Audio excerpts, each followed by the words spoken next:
Welcome to Things You Don't Know. In this episode, we'll take a brief look at the World Wide Web and the Internet, things which we take for granted and we depend on so much today. We've covered some other ubiquitous items such as toilet paper and paper towels, but this topic has become so important that is not a luxury as much as a necessity and has even been recognized as such by the federal government. There are many misconceptions and myths surrounding this topic. And we could get into a whole lot of other things like computers and all of that, which we do plan to do another podcast on separate from this. But we wanted to focus, as I say, on the World Wide Web and the Internet. So our goal is not to cover all the details. I mean, that would be a very, very lengthy project.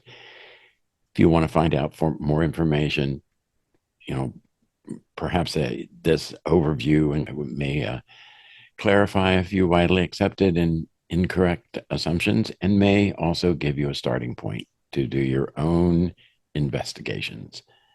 But we're going to start a little bit before computers or internets or world wide webs. It's one of the facts of history that the desire to communicate over long distances has been present for a very long time. And the very first steps towards that kind of communication were taken in the late 19th century. The Atlantic Cable of 1858 was established to carry instantaneous communications across the ocean for the first time. The manufacture of the cable started in early 1857 and was completed by June. Before the end of July, it was jointly stowed on the American vessel Niagara and the British vessel Agamemnon, both naval vessels lent by the U.S. and Royal Navies and their respective governments for this task. Although the laying of this first cable was seen as a landmark event comparable to the railroad and the telegraph in society, it unfortunately was a technical failure. It only remained in service a few days. Subsequent cables laid in 1866, after the carnage of the American Civil War, were completely successful and compares to events like the moon landing of a century later. This cable remained in use for almost 100 years. Yeah, that's a pretty big wow, actually. Okay, so the internet, what was it? Well, it was a result of some visionary thinking by people in the very early 1960s who saw great potential in allowing computers to share information on research and development in scientific and also perhaps in military fields. J.C.R. Licklider of MIT first proposed a global network of computers in 1962. And then he moved over to the Defense Advanced Research Projects Agency, DARPA, in late 1962 to head the work for developing this idea. Now, Leonard Kleinrock of MIT and later UCLA developed the theory of packet switching, which was to form the basis of internet connections. Lawrence Roberts of MIT connected a Massachusetts computer with a California computer in 1965 over dial-up telephone lines. It showed the feasibility of wide area networking, but also showed that the telephone's circuit switching was inadequate. One of the interesting little stories about that is the first time they tried to do something about that, it it literally the connection literally lasted for I think it was 4 letters.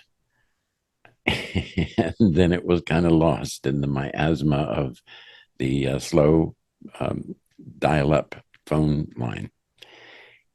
Anyhow, Kleinrock's packet switching theory was confirmed, even though it didn't work so good the first time.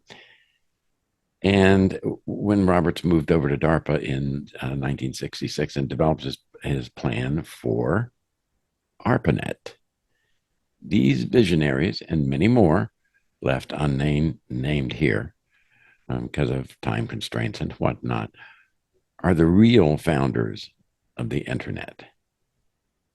I'm so pleased to see these people getting their long overdue recognition.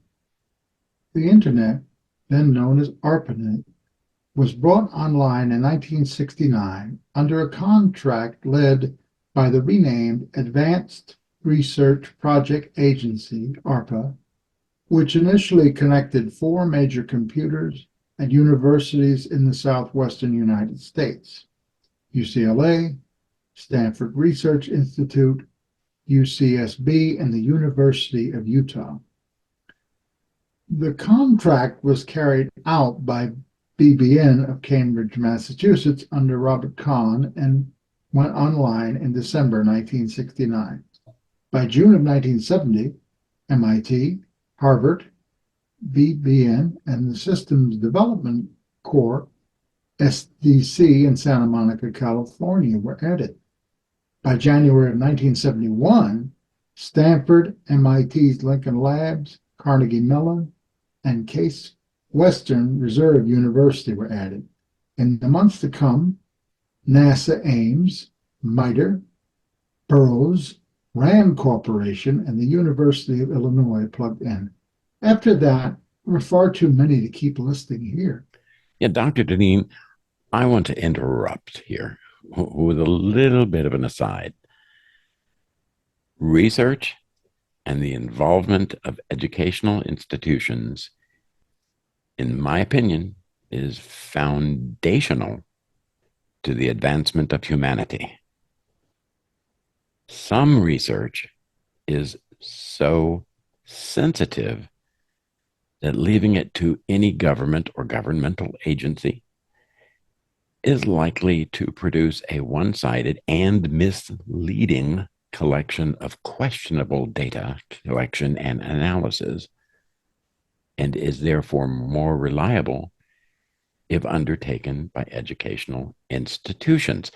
I'm thinking here, if you'll pardon me, about your brilliant research concerning insurgencies as an example.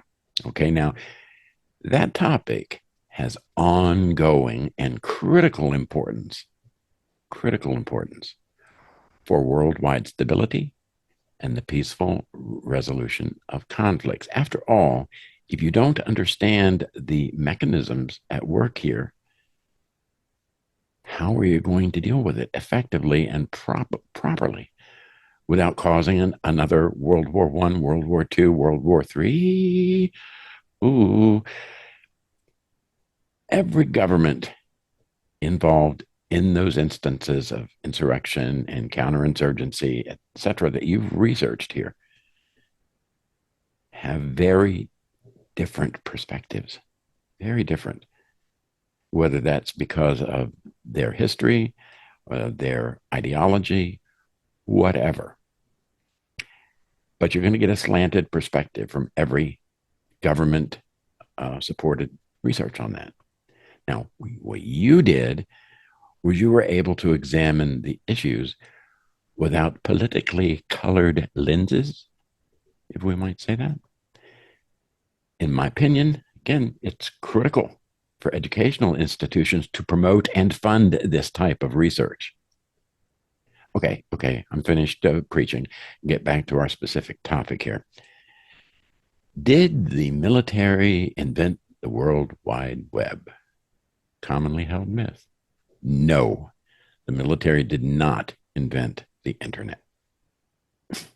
This misconception comes from the fact that the Department of Defense funded the organization that was working on the very earliest uh, iterations of the internet.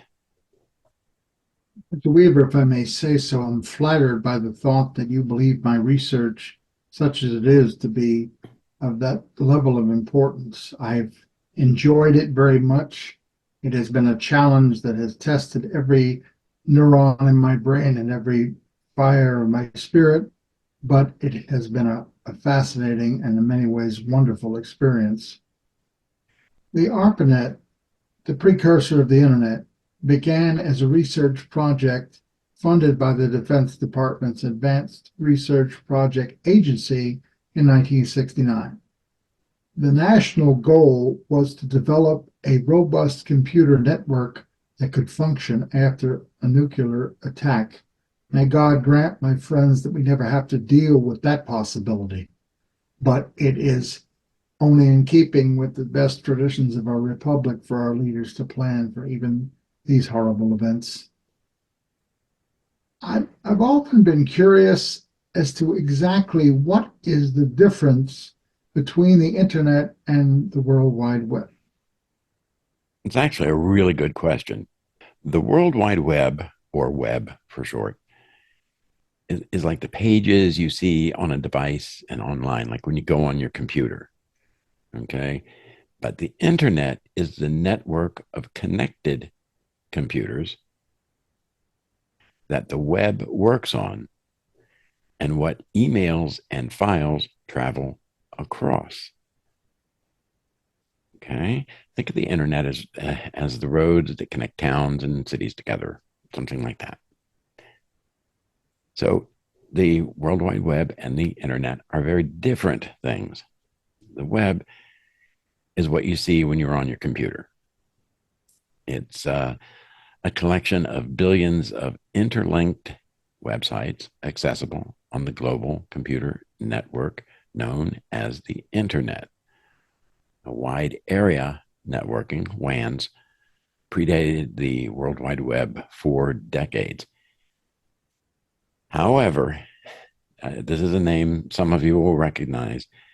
Tim Berners-Lee invented websites in 1989. Can you believe it was that recently?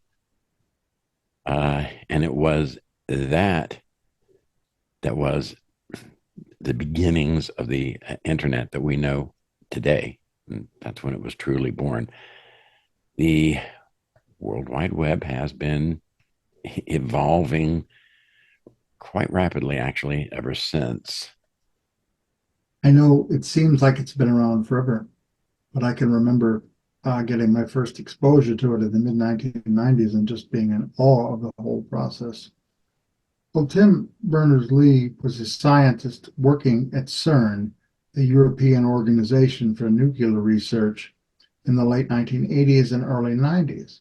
And CERN's strong need to share data prompted Tim Berners-Lee to submit a draft proposal for a new kind of distributed information system. That document outlined the idea, it seems so simple today, but nobody had thought of it before, of linking pages with hypertext.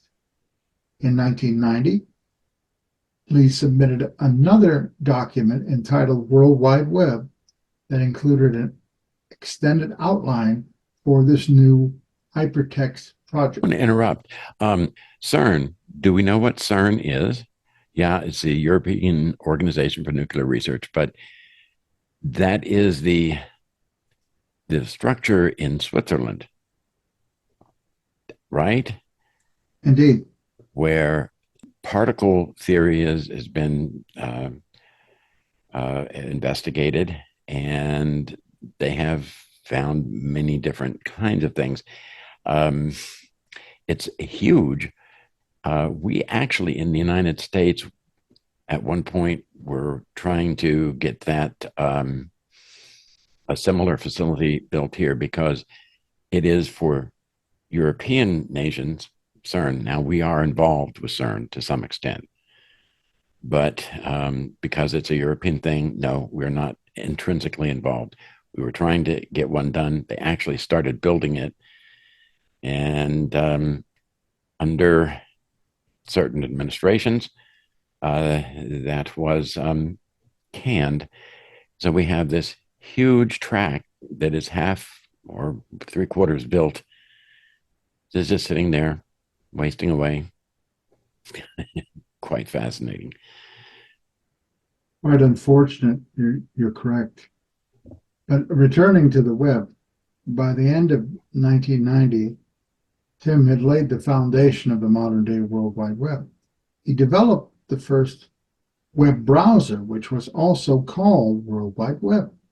You can see what that browser was like on his World Wide Web page. Tim also established the world's first server on his NeXT computer in 1990. There's a really good analogy which I got from BBC Bite Size, published March 11, 2019, that kind of explains some of this a little bit, I think, very nicely. It's think of the internet as roads connecting towns together, towns or cities, whatever. The web has the things that you would see on that road, like houses, shops, etc. The vehicles on those analogous roads are pieces of data. Some go between websites, others transfer data such as emails or files across the internet, especially note that this is separate from the web. You know, I see an analogy here with another system that was created initially for military purposes. That's the interstate highway system created under the Eisenhower administration. Uh, Here is an example of something with multiple purposes that ingenious men and women devoted their lives to creating. And we could not imagine our modern banking or shopping systems or exchange of information without this stuff. And it's awe-inspiring to me to remember a time when that didn't happen, when computers did people's taxes and played games and did word processing, and outside of major corporations, that was all the average person had to do with them. And now the possibilities are limitless. There's an awful lot more information that could be included in here. But as Dr. Weaver said, we'd be here for a long time. So we want to provide a basic framework for individuals who want to undertake further investigation. After all, one of the prime things that we want to do with this podcast is not to give you every answer, because that's impossible to do and it would just be very frustrating and also really, really long and nobody would listen. On the other hand, if we can provide you with enough information and interest to pursue things, as you said, Dr. Nanine, for your own individual investigation and edification, then we've succeeded. We've succeeded in at least one of the major things that we wanted to do. So, I hope you've enjoyed this. As I used to say, I hope it tickled your brain a little bit. We would really appreciate it if you would give us a like, if you would, if you have suggestions or you have comments, that would be great. If you'd like to subscribe, we'd love that. But most importantly, we would like for you to join us again. We're going to be doing a series of smaller podcasts like this one with some really interesting topics that you may be surprised about. Like maybe something, do you have a pet? I know you do, Dr. Bean. Yes, I have a Burmese cat named Isis. There you go. And I bet our listeners have pets too. Ho, ho, ho. Wait until you see what we do with that one. Maybe you can share another one. Well, we're also going to look how a minor change in an important national symbol in our neighbors to the north in Canada started a political crisis and possibly even a civil war. Those are just a couple of little things that we're doing. We have a whole list of them, but you can expect to do that. And you don't want to miss out on them because they're going to be coming out pretty rapid fire. And I think you'll find some of them rather interesting, some titillating, but whatever. I think worth your while to spend 10, 15 minutes. So given that, I say I hope we see you again or hear from you soon. Goodbye for now. Looking forward to it, my friends. So long.